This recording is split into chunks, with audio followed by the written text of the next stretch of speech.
आज हामी रिग्रेसन एनालाइसिसको विषयमा कुरा गर्छौं। यो कोरिलेसन एन्ड रिग्रेसन जुन टपिक छ त्यसको हामी फर्स्ट पार्ट हिजै कुरा गरेथ्यौं कोरिलेसनको विषयमा। आज हामी रिग्रेसनको विषयमा कुरा गर्छौं। हिजो कोरिलेसन भनेको के हो, यसको कन्सेप्ट के हो हैन, त्यस विषयमा हामी कुरा गर्यौं। दुईटा भ्यारिएबलहरु बीचको सम्बन्ध कस्तो छ, रिलेसनशिप कस्तो छ, कस्तो स्ट्रङ रिलेसन छ अथवा वीक रिलेसन छ, त्यो विषयमा हामी कुरा गरेका थियौं। आज हामी त्यो दुईटा भ्यारिएबलहरु एकअर्कामा कोरिलेटेड छ भने एउटा भ्यारिएबलको इफेक्ट अर्को भ्यारिएबलमा कसरी पर्छ, खासमा आज हामी इफेक्टको विषयमा यानी कि काउजको विषयमा चाहिँ हामी कुरा गर्छौं है। एउटा भ्यारिएबलको इफेक्ट अर्को भ्यारिएबलमा कसरी पडिरहेको हुन्छ त्यो विषयमा हामी कुरा गर्छौं आज। र अर्को कुरा, एउटा भ्यारिएबलबाट एउटा भ्यारिएबलको भ्यालु हामीलाई थाहा भयो भने, एउटा भ्यारिएबलको हाम्रो टर्म्स कन्डिसन थाहा भयो भने त्यहाँबाट अर्को भ्यारिएबलको हामी भ्यालु चाहिँ प्रेडिक्ट पनि गर्छौं है यो रिग्रेसन एनालाइसिसबाट। त्यसकारण के भन्छ, regression is a technique concerned with predicting some variables by knowing others.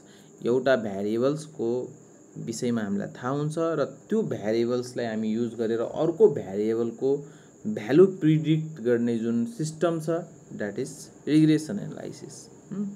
The process of predicting variable y using variable x। y को भ्यालु हामी प्रेडिक्ट गर्छौं यदि x भ्यारिएबल युज गरेर भने, त्यो भनेको के हो, रिग्रेसन है। अब रिग्रेसन जसरी हामी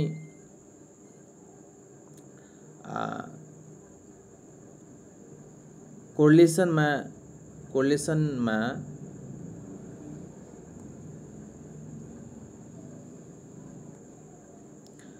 जसरी हामी कोरिलेसन कोफिसिएन्ट निकाल्यौं त्यही तरिकाले हामी रिग्रेसन पनि निकाल्छौं हैन। म्याथमेटिकली त्यसलाई हामी क्याल्कुलेसन गरेर निकाल्छौं रिग्रेसन। अझै यसलाई चाहिँ थोरै चाहिँ हामी अझै ब्रोड रूपमा बुझौं। x को भ्यालु प्रेडिक्ट गर्यो भने y लाई युज गर्छौं हामी रिग्रेसनमा है, भ्यालु प्रेडिक्ट गर्ने बेला। x को भ्यालु हामीलाई यदि प्रेडिक्ट गर्नु छ, थाहा पाउनु छ, त्यसबेला y चाहिँ गिभन हुन्छ। y को भ्यालु थाहा पाउनु छ भने x चाहिँ गिभन हुन्छ। चाहिँ एउटा भ्यालु नन हुन्छ, एउटा भ्यालु अननोन हुन्छ। चाहिँ नन भ्यालुलाई युज गरेर अननोन भ्यालु चाहिँ हामी के गर्छौं भन्दाखेरि फाइन्ड आउट गर्छौं। अर्को कुरा, यो रिग्रेसनले अझै के चाहिँ कुरा गर्छ भन्दाखेरि y चाहिँ चेन्ज भयो भने, y भ्यालु चाहिँ चेन्ज भयो, y को भ्यालु चाहिँ चेन्ज भयो भने त्यसको इफेक्ट चाहिँ x मा कसरी परिरहेको हुन्छ त्यो चाहिँ एनालाइसिस गर्छौं है। के चाहिँ हामी हेर्छौं भन्दाखेरि y को भ्यालु चेन्ज भयो भने x को भ्यालुहरु कसरी चेन्ज हुन्छ त्यो कुराको प्रेडिक्सन अथवा त्यो कुराको एनालाइसिस गर्ने काम चाहिँ हामी यो रिग्रेसनमा चाहिँ गर्छौं। यो भयो रिग्रेसनको concept.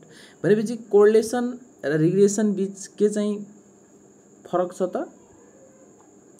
Correlation and regression. Correlation के भयो भन्दाखेरि दुईटा भ्यारिएबलहरु बीचको लिनियर रिलेसनशिपको विषयमा चाहिँ कुरा गर्छ कोरिलेसनले। भनेपछि रिग्रेसनले के गर्छ, त्यो लिनियर रिलेसनशिप जुन छ त्यसको इफेक्टको विषयमा कुरा गर्छ है। एक अर्काको एउटा भ्यारिएबलले अर्को भ्यारिएबलमा कसरी इफेक्ट गरिरहेछ त्यो विषयमा चाहिँ रिग्रेसनले चाहिँ कुरा गर्छ। अब एउटा हेरौँ इक्जाम्पल है, फिगरबाट हेरौँ, अहिले बुझ्न चाहिँ सजिलो हुन्छ। हिजोको जुन कोरिलेसन जुन टपिक छ त्यसमा जुन हामी इक्जाम्पल लिएको थियो वेट र ब्लड प्रेसरको, त्यो वेट र ब्लड प्रेसरको हामी चाहिँ यहाँ ग्राफमा स्क्याटर डायग्राम तिमीले बुझ्न सक्छौ। त्यसमा हामी यसरी ड्रा गरेछौँ। रिग्रेसन एनालाइसिसमा यसलाई म्याथमेटिकली जुन अहिले हामी क्याल्कुलेसन गर्छौँ यसलाई रिग्रेसन लाइन पनि भन्छ। यहाँ रिग्रेसन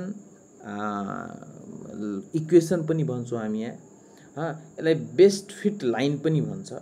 यो बेस्ट फिट लाइन चाहिँ के हो, यो रिग्रेसन लाइन के हो, रिग्रेसन इक्वेसन के हो, यसलाई चाहिँ एकदम कन्सेप्टली हामी चाहिँ बुझ्यौँ भने थोरै म चाहिँ कुरा गर्छु है। देखिरहेछ राम्ररी। हिजो कोरिलेसनको कुरा गर्दाखेरि यहाँ एजको के भन्छ वेटको र हामी बीपीको चाहिँ कुरा गर्यो है। वेट र बीपी कति वेटको मान्छेको बीपी चाहिँ कति हुने, यसको चाहिँ हामी प्लट गरेछौँ है।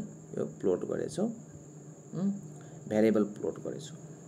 अब यसरी यो एकअर्कामा कति कोरिलेटेड छ, पोजिटिभ छ कि नेगेटिभ छ, कति स्ट्रङ रिलेसनसिप छ, त्यो चाहिँ हामी कोरिलेसनमा कुरा गर्छौँ भने रिग्रेसनमा के हुन्छ भन्दाखेरि यो सबै भ्यालुहरू हामी प्लट गरिसके पछाडि एउटा यस्तो लाइन तान्छौँ जुन लाइनले यो भ्यारिएबल्सहरूलाई डिस्क्राइब गर्छ क्या, यो भ्यारिएबलहरूलाई रिप्रेजेन्ट गर्छ।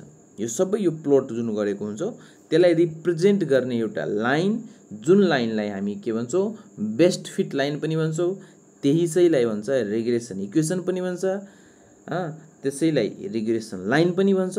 र त्यो लाइन चाहिँ के हुन्छ भन्दाखेरि स्ट्रेट लाइन हामी ड्र गर्छौँ जुन लाइनले के गर्छ त्यो भ्यारिएबलहरूलाई रिप्रेजेन्ट गरे हुन्छ। त्यो यानी कि त्यो भ्यारिएबल्सहरू इन्क्रिजिङमा अथवा डिक्रिजिङमा अथवा त्यो लाइन रिग्रेसन लाइन भनेको चाहिँ के हो भन्दाखेरि त्यो भ्यारिएबलहरूको कति मतलब त्यो भ्यारिएबलहरूबाट जुन सबै प्लट गरिसके पछाडि त्यो सबै यो पोइन्टहरूलाई हामी जोड्छौँ, स्ट्रेट लाइन तान्छौँ। कसरी स्ट्रेट लाइन तान्छौँ भन्दाखेरि यो भ्यारिएबलहरूलाई रिप्रेजेन्ट गर्ने स्ट्रेट लाइन क्या, त्यसलाई भन्छ बेस्ट फिट लाइन हो। यो लाइनले के गर्छ भन्दाखेरि प्रिडिक्ट गर्छ, यही लाइनले चाहिँ भ्यालु चाहिँ प्रिडिक्ट गर्छ है। यानी कि 60, 70, 80, 90, 100, 110, 120 यसरी वेट चाहिँ मान्छेको बढ्यो भने त्यसको बीपीको जुन लेभल जुन छ देखाइरहेछ क्या, कोरिलेसनले कति कोरिलेटेड छ। रिग्रेसनमा चाहिँ के हुन्छ भन्दाखेरि अब चाहिँ 130 भयो अथवा 140 भयो भने यसको बीपी लेभल चाहिँ कतिमा पुग्छ क्या हो, यो लाइनले चाहिँ देखाउँछ। यो लाइनले यसरी देखाउँछ 130 भयो भने कहाँ पुग्ने, यहाँ पुग्ने, बीपीको लेभल कति हुन्छ ल 140 भयो भनेपछि यो रिग्रेसन लाइन चाहिँ के हो भन्दाखेरि त्यस्तो लाइन जुन लाइनले यो भ्यारिएबल्सहरू एक्स र वाई भ्यारिएबल्सहरूलाई रिप्रेजेन्ट पनि गराउँछ र फ्युचरमा अथवा अगाडि यदि एक्स को भ्यालु हामीलाई थाहा भने वाई को भ्यालु कसरी प्रिडिक्ट गर्ने, वाई को भ्यालु थाहा भने एक्स को भ्यालु कसरी प्रिडिक्ट गर्ने, यानी कि भ्यारिएबल्स को भ्यालुलाई प्रिडिक्ट गर्ने लाइन हुन्छ रिग्रेसन लाइन है। भनेपछि रिग्रेसन लाइन भनेको के बुझ्यौँ हामी कि त्यस्तो लाइन जुन लाइनबाट हामी भ्यारिएबलको भ्यालु चाहिँ हामी प्रिडिक्ट गर्छौँ।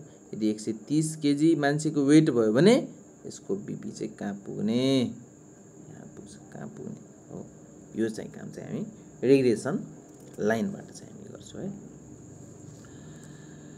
अब यसैलाई अब रिग्रेसन जब लाइन हामी कुरा गर्यो, रिग्रेसन लाइनको जब हामी कुरा गर्यो, त्यो लाइन स्ट्रेट लाइन चाहिँ राम्ररी हेर्ने, यो लाइन स्ट्रेट लाइन छ भने स्ट्रेट लाइनको जेनरल इक्वेसन के हुन्छ, फर्स्ट डिग्रीको इक्वेसन हुन्छ है। जस्तै म यदि कुनै एउटा यहाँ लेखेँ इक्जाम्पल, सिम्पल इक्जाम्पल लेखेँ, जस्तै मैले लेख्छु यहाँ y इक्वल टु मैले 3x प्लस यदि 2 लेखेँ भने यो चाहिँ एउटा स्ट्रेट लाइनको इक्वेसन है। किन भन्दाखेरि स्ट्रेट लाइनको इक्वेसन जहिले पनि फर्स्ट डिग्रीको हुन्छ है। स्ट्रेट लाइनको इक्वेसन जहिले पनि के हुन्छ, फर्स्ट डिग्रीको हुन्छ। y equal two 3x plus मैले 2 लेखेँ भने फर्स्ट डिग्रीको इक्वेसन x को पावरमा कति छ 1 छ, y को पावरमा कति छ 1 छ हो। यो लाइनले के गर्छ भन्दाखेरि स्ट्रेट लाइन चाहिँ दिन्छ। यो इक्वेसनले चाहिँ स्ट्रेट लाइन छ। त्यसकारण अब रिग्रेसन लाइन भन्यो, रिग्रेसन लाइनको इक्वेसन चाहिँ कस्तो हुन्छ भन्दाखेरि फर्स्ट डिग्रीको इक्वेसन हुन्छ है, फर्स्ट डिग्रीको इक्वेसन हुन्छ यो।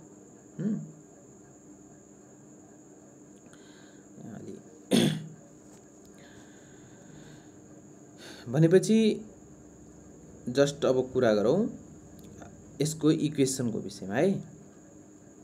इक्वेसनको विषयमा कुरा गर्दाखेरि के चाहिँ बुझ्नुपर्छ भन्दाखेरि त्यो बेस्ट फिट लाइन जुन छ, स्ट्रेट लाइन जुन छ नि, त्यो स्ट्रेट लाइनले हामीलाई भ्यालु प्रिडिक्ट गर्छ र त्यो स्ट्रेट लाइनको इक्वेसन भनेको के हो भन्दाखेरि y equal to a plus bx। Simply भाषामा बुझौँ, स्ट्रेट लाइनको इक्वेसन y इक्वल टू जुन अहिले 3x प्लस 2 मैले लेखेँ, यो एउटा फर्ममा लेखेँ। जेनरली y इक्वल टू हामी mx प्लस c जुन लेख्छौँ नि, यो के हो त? यो स्ट्रेट लाइनको इक्वेसन है, जहाँ चाहिँ c भनेको y इन्टरसेप्ट, m भनेको के हो स्लोप, त y इन्टरसेप्ट र स्लोप दुईटा भयो, x को डिग्री 1 y को डिग्री 1। यो जुन जेनरली हामी सबैले बुझ्छौँ यो लाइनले के दिन्छ स्ट्रेट लाइनको इक्वेसन। जस्ट त्यही फर्ममा बुझौँ हामी, y equal to a plus bx, जहाँ चाहिँ a र b चाहिँ कन्स्ट्यान्ट छ हैन, y इक्वल टू bx, जहाँ चाहिँ x को कोफिसिएन्ट जुन हामी b लेखेका छौँ, जस्तै y equal to mx plus c लेखे जस्तै x को कोफिसिएन्ट यहाँ m छ भने यहाँ x को कोफिसिएन्ट के छ b छ हो। त्यति बेला यहाँ चाहिँ अहिले म स्लोपको कुरा गर्छु। यो y equal to a plus bx मा चाहिँ कुन टर्मको भनेको के हो भनेर। तर यसमा सिम्पली कुरा गरौँ, यो y equal to a plus bx y variable छ र x भ्यारिएबल छ। यो y र x भ्यारिएबल युज भएर जुन y equal to a plus bx जुन हामी एउटा इक्वेसन लिएका छौँ, गर्छौँ हामी यसमा के भन्दाखेरि यो a र b को भ्याल्यु डाटा दिएको छ, x र y भ्यारिएबल मानौ दियो भने x को भ्यालु जरु y को भ्यालु जरु दियो भने हामी के गर्छौँ भन्दाखेरि यो a र b दुईटै कन्स्ट्यान्टको भ्यालु फाइन्ड आउट गरेर हामी के गर्छौँ यसमा चाहिँ राख्छौँ है। र राखिसके पछाडि जुन इक्वेसन आउँछ नि, त्यही इक्वेसन भनेको के हो बेस्ट फिट लाइनको इक्वेसन, यानी कि रिग्रेसन इक्वेसन हो है। भनेपछि हाम्रो इक्वेसन के भयो रिग्रेसन लाइनको y equal to a plus bx भयो। अब यसैलाई अर्को फर्ममा लेख्ने चलन छ। यदि मिन मेथडबाट यदि हामी निकाल्दैछौँ भने मिन निकाल्छौँ भने त्यति बेला चाहिँ इक्वेसन ए लेख्न सक्छौँ। यो पनि इक्वेसन हो, यो पनि इक्वेसन। कि त यो युज गर्न मिल्छ कि त यो युज गर्न मिल्छ। y equal to y mean plus b into x minus x mean. त्यति बेला है b को भ्यालु निकाल्ने हाम्रो तरिका के, यहाँ लेखिरहेको छौँ हामी formula b equal to summation xy minus summation x into summation y by n summation x को square minus summation x square by n। यहाँ तिमी नोट पनि गर्न सक्छौ b निकाल्ने तरिका यो चाहिँ भयो है। अब यो मिनबाट आएको छ भने हामी यो यसरी निकाल्छौँ। यदि यति यहाँ पनि हामी b चाहिँ युज गर्न सक्छ। यो जुन b जुन छ यही ठ्याक्कै b निकाल्ने हाम्रो फर्मुला, b को भ्यालु निकाल्ने फर्मुला। अब b को भ्यालु निकाल्यो भने हामी a को भ्यालु चाहिँ कसरी निकाल्छौँ हैन त। a को भ्यालु सिम्पली हामी क्याल्कुलेसन गर्छौँ हैन। b को क्याल्कुलेसन गरिसके पछाडि a को क्याल्कुलेसन पनि हामी गर्छौँ र a इक्वल टू हामी कति लेख्न सक्छौँ भन्दाखेरि एउटा इक्वेसन लेखौँ है। त्यो इक्वेसनबाट पनि हामी फाइन्ड आउट गर्न सक्छौँ। Summation x equal to a को भ्यालु फाइन्ड आउट गर्न summation x equal to na plus b summation y note गर्न सक्छौँ। Summation x equal to na plus b summation y हो। यसमा b को भ्यालु यदि फाइन्ड आउट भयो भने समेसन y हुन्छ, n अलरेडी गिभन हुन्छ, समेसन x आइ नै हाल्छ। एक्स र वाई समेसन एक्स र समेसन वाई त गिभन नै हुन्छ। एन भनेको कतिवटा भ्यारिएबल्स छ, कतिवटा टर्म छ त्यो भयो। र त्यहाँबाट हामी चाहिँ ए को भ्यालु चाहिँ फाइन्ड आउट गर्न सक्छौँ इजिली है। नभए मिन मेथडबाट हामी गर्दैछौँ भने ए को भ्यालु निकाल्ने अर्को पनि मेथड लेख्न सक्छौँ। Y mean equal to A plus B X mean पनि लेख्न सक्छ। यहाँबाट पनि हामी ए को भ्यालु चाहिँ फाइन्ड आउट गर्न सक्छौँ है। यो पनि एउटा मेथड हो। किन भन्दाखेरि जहिले पनि यो Y mean equal to A plus B X mean यो जुन ठ्याक्कै कस्तो भयो भन्दाखेरि यो ठ्याक्कै यो जुन छ यो इक्वेसन जुन छ नि, यो इक्वेसनमा एक्स र वाई को हामी मिन डाइरेक्टली लिदियौँ है। यसरी बुझे पनि हुन्छ। किन भन्दाखेरि रिग्रेसन लाइन जहिले पनि एक्स मिन र वाई मिन को जुन भ्यालु हुन्छ त्यो भ्यालुबाट पास हुन्छ है, त्यो पोइन्टबाट पास हुन्छ। रिग्रेसन लाइन जहिले पनि एक्स मिन र वाई मिनबाट पास हुने भएकोले हामी चाहिँ कति लेख्न सक्छौँ भन्दाखेरि Y mean equal to A plus B X mean पनि लेख्न सकिन्छ। बी को भ्यालु फाइन्ड आउट गर्ने फर्मुला भयो, ठ्याक्कै हाल्ने यसमा एक्स मिन र वाई मिन निकालेर ए को भ्यालु चाहिँ आउँछ। फेरि यो दुईटै भ्यालु यसमा हालिदिने बित्तिकै के आउँछ, रिग्रेसन इक्वेसन आयो। भनेपछि रिग्रेसन इक्वेसन भनेको के भयो भन्दाखेरि बेस्ट फिट लाइन भयो के, यानि कि त्यो सबै भ्यारिएबललाई रिप्रेजेन्ट गर्ने एउटा यस्तो लाइन जसले चाहिँ फ्युचरको भ्यालुहरू प्रिडिक्ट गर्न चाहिँ सजिलो हुन्छ। अब म्याथमेटिकली यसलाई रिग्रेसन इक्वेसनमा रिग्रेसन लाइनमा चाहिँ हामी के हेर्न सक्छौँ भन्दाखेरि यसमा इन्टरसेप्ट र स्लोपको जुन अघि मैले जुन कुरा गरेको थिएँ हो, यसमा के चाहिँ बुझ्नु पर्यो भन्दाखेरि वाई इजकल टु बिएक्स जुन छ, Y equal to A plus B X जुन छ, यसमा यो बी भनेको के हो भन्दाखेरि यहाँ मैले यहाँ नोट गरेर लेखेको पनि छु, बी इजकल टु स्लोप हो। ए भनेको ठ्याक्कै के भयो भन्दाखेरि कन्स्ट्यान्ट यानि कि वाई इन्टरसेप्ट भयो। बी भनेको स्लोप, ए भनेको वाई इन्टरसेप्ट यहाँ देखाएको छ, यानि कि यहाँदेखि यहाँसम्मको डिस्टेन्स वाई कतिमा चाहिँ काट्यो भन्दाखेरि हैन। यदि यो ठ्याक्कै ओरिजिनबाट पास भइदियो भने के भइहाल्छ हो, ए इजकल टु 0 भइहाल्छ, यानि कि त्यति बेला चाहिँ वाई इन्टरसेप्ट हुँदैन। जस्तै वाई इजकल टु हामी पढेका छौँ नि, वाई इजकल टु एमएक्स मात्रै। यो कस्तो लाइन हो, ओरिजिनबाट पास हुने लाइन, यानि सी चाहिँ छैन, वाई इन्टरसेप्ट छैन, कटेन वाई इन्टरसेप्टमा हो। यहाँबाट हेर्न सक्छौँ ए भनेको वाई इन्टरसेप्ट, बी भनेको स्लोप। अब यो लाइनले रिग्रेसन लाइनले कसरी प्रिडिक्ट गर्न सजिलो हुन्छ अथवा एक्स र वाई को चेन्ज एक्समा चेन्ज भयो भने वाईमा कसरी चेन्ज हुन्छ भनेर यो फिगरबाट मजाले हेर्न सकिन्छ है हामी। यदि एक्स चाहिँ बढ्यो भने यहाँसम्म आयो भने वाई चाहिँ कहाँ पुग्छ, ओ यो ठाउँमा पुग्छ। एक्स चाहिँ यता बढ्यो भने वाई कहाँ पुग्छ, यता पुग्छ हो। यो लाइनले प्रिडिक्ट गर्न सजिलो हुन्छ। एक्स को भ्यालु आयो भने वाई को भ्यालु कति। त्यसकारण यो रिग्रेसनले के गर्छ भन्दाखेरि यो फ्युचरको भ्यालु एउटा भ्यालु एक्स को भ्यालु थाहा भने वाई को भ्यालु चाहिँ निकाल्न चाहिँ सजिलो हुन्छ। जब वाई को भ्यालु थाहा भने एक्स को भ्यालु चाहिँ निकाल्न सजिलो हुन्छ। त्यसकारण भन्छ नि यसलाई प्रिडिक्सन गर्ने मेथड हो है यो रिग्रेसन। यो जुन लाइन छ नि, यो लाइन यहाँ बढ्यो, मलाई लिनु छ यो एक्स को भ्यालु यहाँसम्म आयो, त्यो वाई को भ्यालु त निस्किहाल्छ नि कुन लेभलमा पुग्छ भनेर। यो कुरा चाहिँ बुझ्नुपर्ने भयो। अब एउटा इक्जाम्पल लियो, इक्जाम्पल लिएर क्यालकुलेसन गरौँ, सजिलो हुन्छ। फर्मुला त बुझि नै हाल्यौँ हैन, रिग्रेसन कसरी फाइन्ड आउट गर्ने भनेर। ल एउटा चाहिँ इक्जाम्पलहरू 6 जना मान्छे छ, 6 जना मान्छेको के दियो, एक्स भ्यारिएबल र वाई भ्यारिएबल, एउटा वेट छ र त्यसमा जुन हिजो जुन हामी जुन कुरा गरेको थियौँ नि एज र वेटको एउटा इक्जाम्पल, त्यही इक्जाम्पल लियौँ हैन।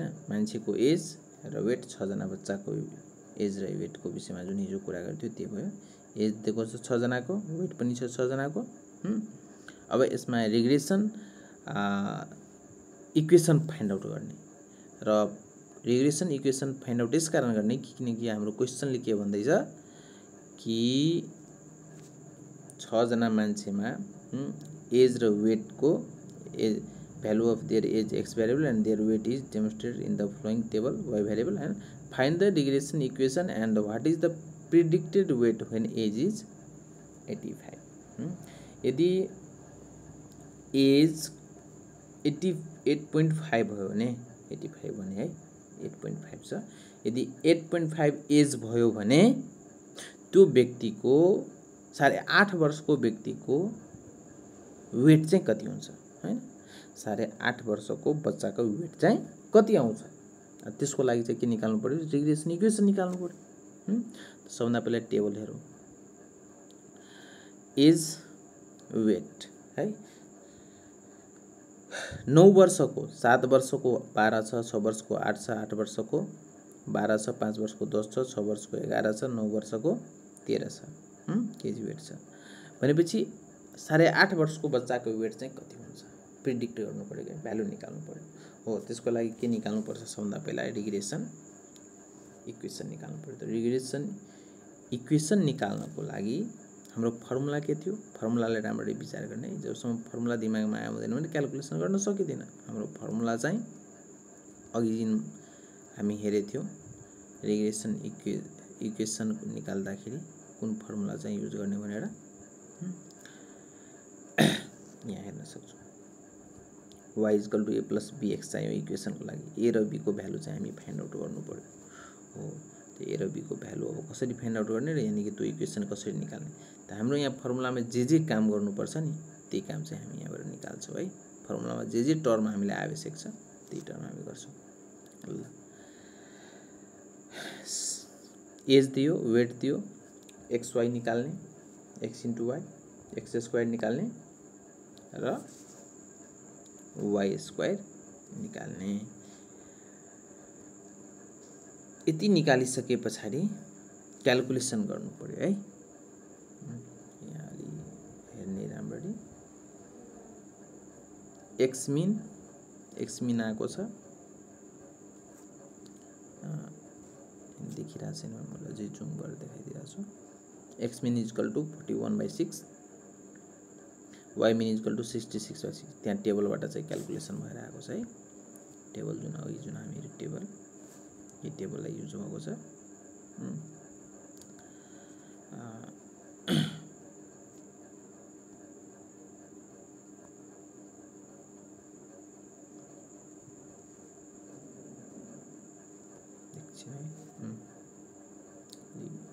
स्लाइड यताबाट उता भइरहेको थियो। एक्स मिन र वाई मिनको क्याल्कुलेसन गर्ने, त्यसपछि के को भ्यालु निकाल्ने, बी को भ्यालु निकाल्ने। अनि हाम्रो फर्मुला के छ, हाम्रो फर्मुला जुन सुरुको थियो एक्स मिन क्याल्कुलेसन गर्ने, वाई मिन क्याल्कुलेसन गर्ने र बी चाहिँ निकाल्नु पर्यो, बी को भ्यालु चाहिँ निकाल्ने। अनि यति राखिसकेपछि हाम्रो जुन रिग्रेसन लाइनको जुन फर्मुला जुन छ ठ्याक्कै त्यो फर्मुलामा हाल्दिने। फर्मुलामा हाल्ने बित्तिकै क्याल्कुलेसन आइहाल्छ। अघि जुन फर्मुला जुन मैले देखाएको थिएँ नि त्यसलाई याद हुनुपर्ने हो। फेरि देखाउँछु।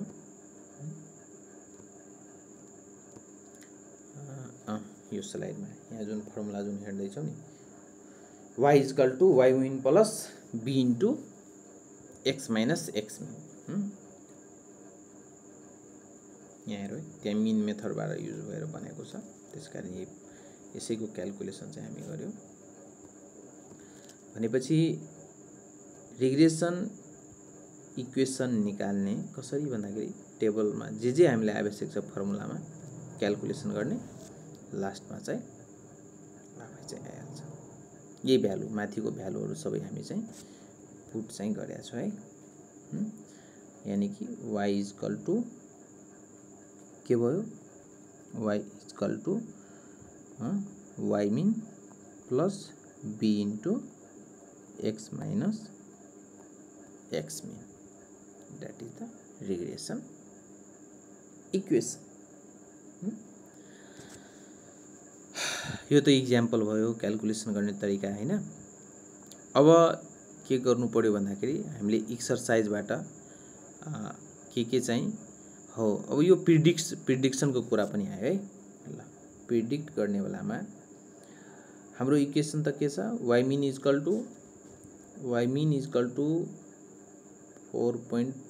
4.675 प्लस 0.992x आयो है। क्याल्कुलेसन गरिसकेर यो चाहिँ हाम्रो इक्वेसन, यसलाई चाहिँ हामी क्याल्कुलेसन गर्छौँ। क्याल्कुलेसन आफ्टर क्याल्कुलेसन यसैलाई ठ्याक्कै क्याल्कुलेसन गर्यो भने त्यति चाहिँ आउँछ। y = 4.675 plus 0.92x। अब भनेको के छ भन्दाखेरि के चाहिँ फाइन्ड आउट गर्न भन्यो कि यदि एज